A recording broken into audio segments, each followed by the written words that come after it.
Good morning mga ka-Prom-D. Ayan, at napakaganda ng umaga, no. Madilim-dilim pa ay nasa tubigan na o nasa palayan na ang ating mga kumbaga matitikas at mga magigiting na mga magsasaka.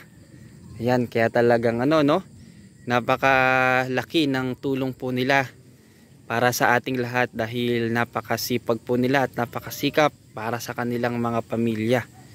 So madilim-dilim pa ay nandyan na po sila sa tubigan at nagsisimula na pong tumanim. So yan po yung sa video ko kahapon na kinakalatan po ng dapog. Yan na po yun. So, sa may banda roon, yan, ginuguhitan na po nila.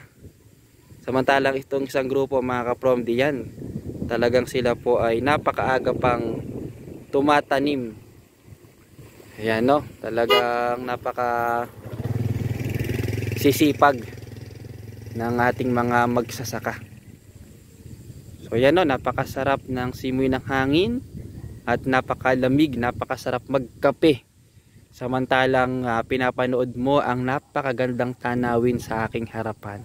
Napakasarap, ang lakas makamuni-muni.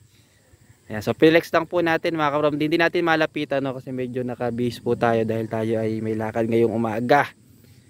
Yan, kaya hindi na natin nalapitan. Pero pag nandito na sila banda sa may malapit po sa kalsada, yan, mas mabibidyohan po natin ang malapit, no, ang ating mga ka-farmers. Ngayon po kasi dahil paunlad na paunlad ang technology, pagdating sa paggagapas, kaunti na po yung naarawan paggagapas kasi puro na po, harvester na ang ginagamit. At may mga ilan na din po na gumagamit na po ng yung pati sa pagtatanim, ibabala na lang dun sa machine, tapos dire-diretso na siyang tatanim mismo.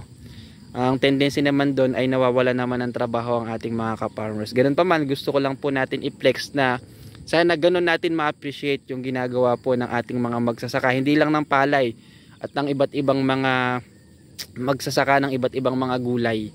Hindi po biro ang maglupa, kaya sana pahalagahan po natin yung pagkain na dumarating sa ating hapagkainan. Sabi nga po ni Brad Eli, 3 buwan, 4 na buwan, ilang buwan niyang iningatan ng Diyos mula sa pagkabinhi bago makarating sa iyong hapagkainan yung bigas, yung palay. Kaya wag mo namang sayangin, no, dahil inalagaan ng Diyos yan, kaya nakarating sa ating hapagkainan at kinasangkapan ng ating mga magsasaka para yan ay maingatan ng Diyos. Yan, for more updates, for time updates, follow nyo po ako. Yan, proud magsasaka here. Salamat sa Diyos.